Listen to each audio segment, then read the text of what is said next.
आइए तो आज के क्लास में एक इम्पोर्टेंट क्वेश्चन डिस्कस करते हैं। क्वेश्चन है so that √2 is an irrational number. या √2, √3, √5, √7, 11 ये सब रहेगा। आज √2 को डिस्कस करते हैं, ध्यान से समझने का कोशिश कीजिएगा। या क्वेश्चन प्रूफ डेट भी रह सकता है। ठीक, तो शो करना है कि ये इरेशनल नंबर है। तो सबसे पहले इसको हम लोग रेशनल मानेंगे, तो लिखेंगे if possible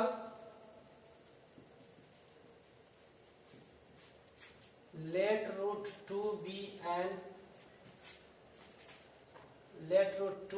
a rational number. √2 को हम लोग सबसे पहले क्या मान लिया? रेशनल।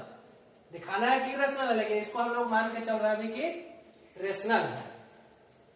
तो जब रेशनल नंबर है तो पढ़े ना, रेशनल नंबर क्या होता है? p/q के फॉर्म का होता है। रेशनल नंबर का डिफिनेशन p/q का form, condition q not equal to 0 and p and q are integers. समझे बात ना? ये तो रेशनल का डिफिनेशन ही है।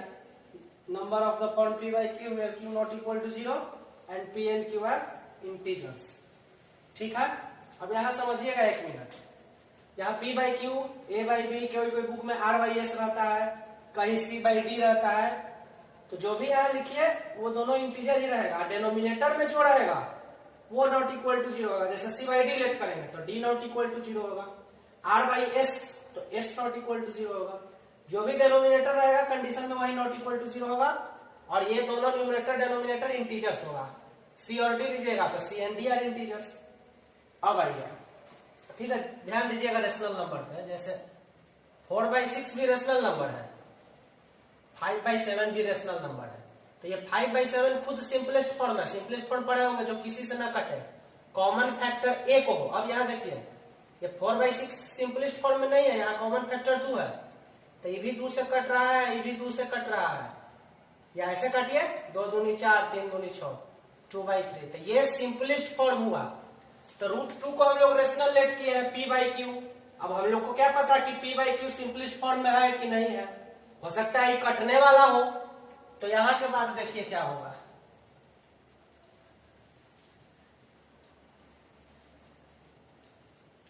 तो यहां फिर लेट कर लेना है। Let highest common factor, let highest common factor of p and q be R. p and q बात समझिएगा। जैसे 4 एंड 6 है तो इसका हाईएस्ट कॉमन फैक्टर मतलब HCF क्या होगा? 2 होगा। तो 2 से इसको काटेंगे ना, तो 2 से काट लेंगे तो सिंपलिस्ट फॉर्म में बदल जाएगा। मान लीजिए 8/12 है, तो देखिए कट रहा है। इसका हाईएस्ट कॉमन फैक्टर क्या होगा? 4 होगा। तो 4 से इसको डिवाइड करना होगा, तब जाके ये सिंपलिस्ट फॉर्म में, 4 से डिवाइड करना होगा तो 2/3 होगा। तो उसी तरह रेशनल तो हम लोग मान लिए, लेकिन हो सकता है ये दोनों कटेगा। तो इसका हम लोग हाईएस्ट कॉमन फैक्टर मान लिए क्या है? जैसे यहाँ ये देखिए, p का काम 4 कर रहा है, q 6 है, यहाँ r 2 हो गया। यहाँ p 8 है, q 12 है और r का काम 4 कर रहा है। तो p q जो आ रहा है वो सब इंटीजर है, उस पर ज्यादा ध्यान देने नहीं है। ठीक है, तो √2 को तो हम लोग रेशनल लेट किए, p/q इंटीजर है, लेकिन हम लोग p और q का जो HCF है उसको क्या ले लिए? r। तो जब r ले लिए तो इसको r से डिवाइड करेंगे, तो √2 इज इक्वल टू क्या हो जाएगा? p divided by r, q divided by r। इसको लेट कर लीजिए a/b। अब a/b कहां से है? फिर समझिए बात। जैसे 4/6 है, इसको 2 से डिवाइड किया तो 2/3 आया ना। तो ये हो गया p, ये हो गया q, ये r हो गया, ये a हो गया, ये b हो गया। a/b, c/d, x/y जो मानना है सो मानिए। तो √2 हो गया, p/q था, इसका कॉमन फैक्टर r था, तो r से इसको डिवाइड कर लेंगे तो सिंपलिस्ट फॉर्म में हो गया a/b। लेकिन यहाँ एक कंडीशन डाल देंगे, वेयर अब जब P और Q सिंपलिस्ट फॉर्म में था, सॉरी सिंपलिस्ट फॉर्म में इसको चेंज कर दिया, जैसे 4/6 था तो 2 से डिवाइड कर दिया, तो डिवाइड करने के बाद जो आया अब वो तो नहीं है किसी से कटेगा, तो ये A और B अब किसी से नहीं कटेगा, तो यहां लिख देना A/B where A and B are co-primes. Co-primes लिखिए या को-प्राइम नंबर्स लिखिए, बात एक ही है। यहां तक समझ गए होंगे बात को, फिर से एक बार समझा देते हैं, थोड़ा सा लॉजिकली है, सोचना है। √2 को इरेशनल दिखाना था हम लोग, ठीक है, मान लिया कि रेशनल है, रेशनल मान के देखते हैं क्या होगा। तो रेशनल है P/Q, तो रेशनल नंबर P/Q है, तो हो सकता है लोग कटने वाला भी हो, तो मान लिया कि अब नंबर तो नहीं कि 2 से कटेगा 3 से कटेगा, तो मान लिया कि जो कटेगा वो R से कटेगा। जैसे यहाँ पर 2 से कटेगा ना, तो R का वैल्यू यहाँ 2 होगा, R कुछ भी इंटीजर हो सकता है, तो मान लिया कि R से कटेगा, तो R से डिवाइड करके उसको A/B में किया। अभी तो A/B नहीं है, किसी से कटेगा, कटना था तो कटिए गया। अब A/B हो गया, जहां A और B जो है वो को प्राइम नंबर है, मतलब A और B का जो कॉमन फैक्टर होगा वो 1 होगा। अभी नहीं होगा कि 2 से जो कटेगा ही कटेगा, जो कटना था वो कट गया।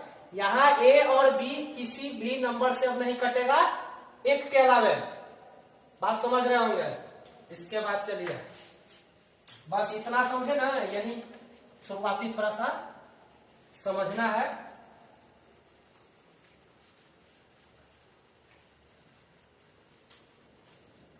ना समझ में आए तो याद कर लीजिएगा, बहुत इंपॉर्टेंट है, हर साल एग्जाम में क्वेश्चन आता है इससे। ठीक है, तो हम लोग कहां तक पहुंचे थे? √2 is equal to A/B where A and B are co-primes. ठीक है, यहां के बाद अब स्क्वायर कीजिए, ऑन स्क्वायरिंग बोथ साइड्स, तो √2 है तो स्क्वायर, इधर से A/B स्क्वायर, तो √2 का स्क्वायर 2, इधर से हो गया A² / B², क्रॉस मल्टीप्लाई कीजिए, A² इज इक्वल टू, देख लेते हैं वीडियो चल रहा है कि नहीं, आज अकेले हैं, चल रहा है, तो यहाँ क्रॉस मल्टीप्लाई कीजिए, तो A² is equal to 2B² आया। अब यहाँ पे एक बात समझना है, फिर से देखिए, ध्यान दीजिएगा, यहाँ A² है, मतलब कोई नंबर स्क्वायर है, जैसे समझिए बात को, 6 लिखा हुआ है 2 × 3, इसका मतलब ये 6 जो है किससे, 2 से कटेगा ना, 2 से कटेगा, 3 से भी कटेगा। तो वैसे ही यहाँ लिखा हुआ A², समझिए, A² बराबर 2 × B², इसका मतलब ये जो A² है ये 2 से कटेगा ना, B² से भी कटेगा, लेकिन 2 से हमको चाहिए, 2 से कटेगा। X लिखा हुआ है Y × Z, इसका मतलब ये जो X है ये Y से कट जाएगा Z टाइम्स, इसको छोड़िए, इस पे ध्यान दीजिए, और देखिए 15 है, 3 × 5 है, तो ये 15 जो है वो 3 से कटेगा 5 बार, 5 से कटेगा 3 बार। तो वैसे ही यहाँ A² 2 × B² है, कर दीजिए इसको 2 × B², तो A² is equal to 2 × B², इसका मतलब ये जो A² है वो 2 से डिविजिबल होगा। तो यहां लिखिए clearly A² is divisible bye 2, चूंकि A² is equal to 2 × something, कोई भी नंबर है वो 2 × लिखा हुआ है, इसका मतलब वो 2 से डिविजिबल होगा। जैसे यहाँ देखिए, किसी भी नंबर को एज ए प्रोडक्ट लिखा हुआ है, तो ये इससे भी कटेगा, इससे भी कटेगा। तो वैसे ही यहाँ A² 2 × B², इसका मतलब ये जो A² है वो 2 से डिविजिबल होगा, तो clearly A² is divisible bye 2। यहां तक समझ गए? ठीक,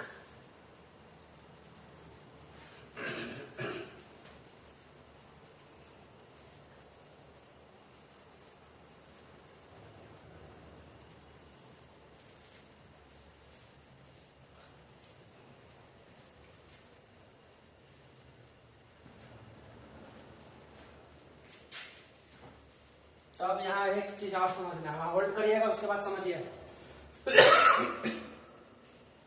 जैसे A² 2 से डिविजिबल है, तो A² जो है वो 2 से डिविजिबल है, इसका मतलब A² के प्राइम फैक्टराइजेशन में 2 होगा, बात समझिए।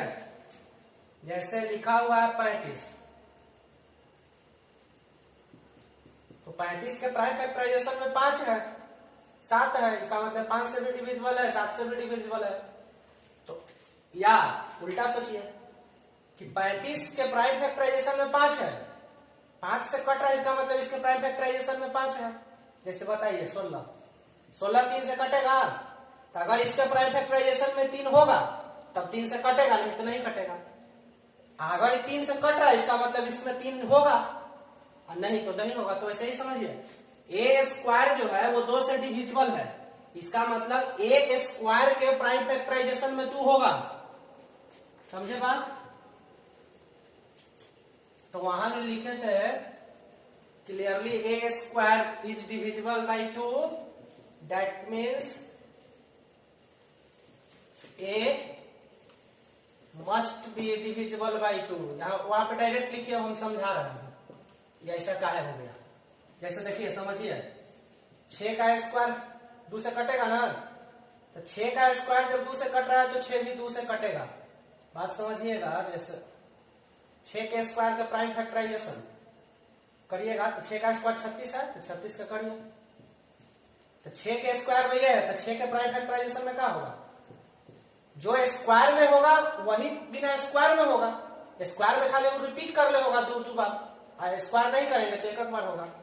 तो ए स्क्वायर 2 से कट रहा है, तो ये जब 2 से कट रहा है इसका मतलब ए इसके फैक्टराइजेशन में जो भी होगा वो इसके फैक्टराइजेशन में होगा। देखिए 6 के स्क्वायर में जो भी नंबर है वो 6 का भी फैक्टराइजेशन में है। तो जब ए स्क्वायर 2 से कटेगा इसका मतलब ए भी 2 से कटेगा।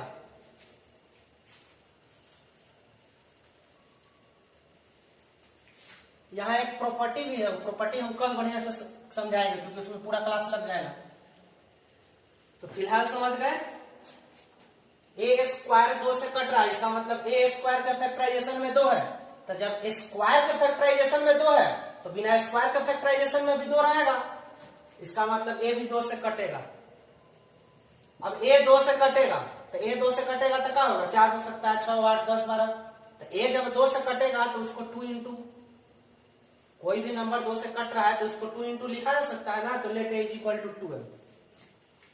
अगेन स्क्वायर कीजिए, अगेन स्क्वायरिंग बोथ साइड्स। तो इधर ए स्क्वायर है, इधर हो जाएगा 2m स्क्वायर। स्क्वायर कीजिएगा तो a square is equal to 4m square. इसको इक्वेशन 2 लेट कर लीजिए, और ध्यान दीजिए a square is equal to 2b square जहां था उसको 1 लेट कर लीजिए। वहां पे शायद हम नहीं लेट किए हैं, ये जहां है वहां 1 लेट कर लीजिए और इसको यहाँ 2 लेट कर लीजिए। तो फ्रॉम फर्स्ट एंड सेकेंड यहां लिखिए आप, फिर फ्रॉम फर्स्ट एंड सेकेंड। देखिए वहां ए स्क्वायर 2b स्क्वायर था, फर्स्ट इक्वेशन ए स्क्वायर 2b स्क्वायर है, ये हो गया ए स्क्वायर 4m स्क्वायर। तो ये दोनों एलएचएस सेम है, तो ये भी दोनों सेम होगा। यूक्लिड का axiom things equal to same thing, ये 2 थिंग्स है जो कि सेम थिंग के इक्वल है। तो from first and second 2b square is equal to 4m square. ये 2 को नीचे ले जाके कट करिए, तो b square is equal to 2m square. देखिए फिर यही वही चला है। फिर यहां देख रहे हैं b स्क्वायर 2 इंटू है, तो इसके स्क्वायर 2 इंटू है, इसका मतलब b स्क्वायर जो 2 से कटेगा। तो फिर यहां लिखिए clearly b square is divisible by 2, that means b is also divisible by 2।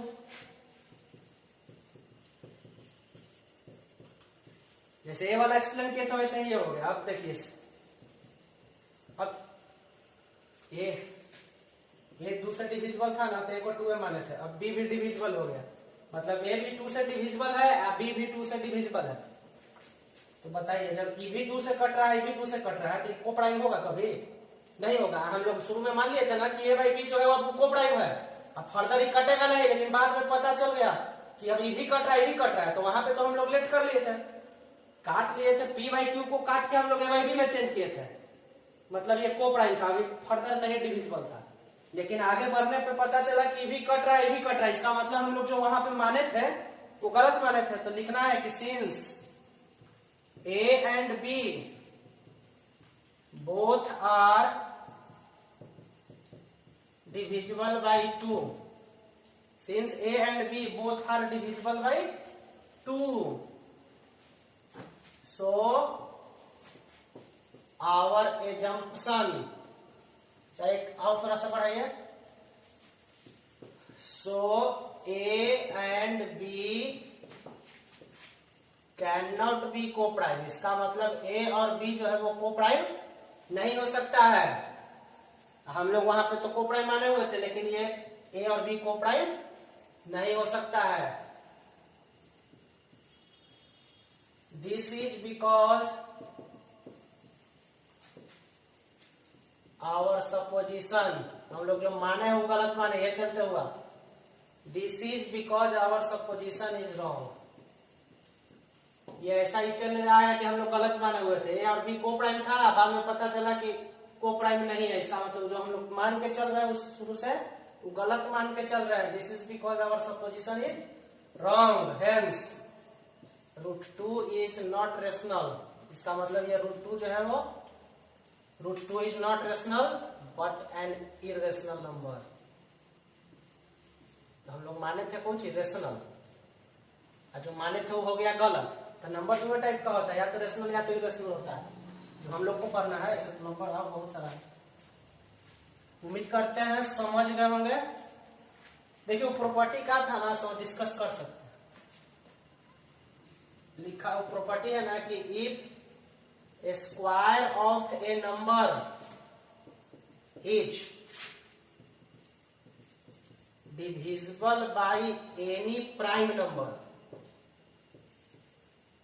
किसी भी नंबर का स्क्वायर अगर प्राइम नंबर से डिविजिबल है, then number must be divisible by that prime number. ये प्रॉपर्टी है, इसका इसमें यूज करेंगे. वो कल हम समझाएगा. वीडियो लंबा हो रहा है. ऐसा नहीं है कि वीडियो बड़ा बनाया जा सकता है, लेकिन यहाँ से भेजने में दिक्कत होता है, वहां आप लोग को भी डाउनलोड करने में दिक्कत होगा, समस्या होने लगता है. वीडियो बड़ा बनता है. तो टाइम तो बहुत है, दिन भर पढ़ाया जा सकता है. तो इसको हम फिर कल डिस्कस करेंगे. ये प्रॉपर्टी क्या है, इसमें कहाँ यूज हुआ. फिलहाल समझने का आप लोग कोशिश कीजिएगा. ठीक है ना. कल एक बार फिर इसको हम डिस्कस करेंगे. थोड़ा सा लॉजिकल है. ठीक है, तो आज के लिए इतना ही. ओके.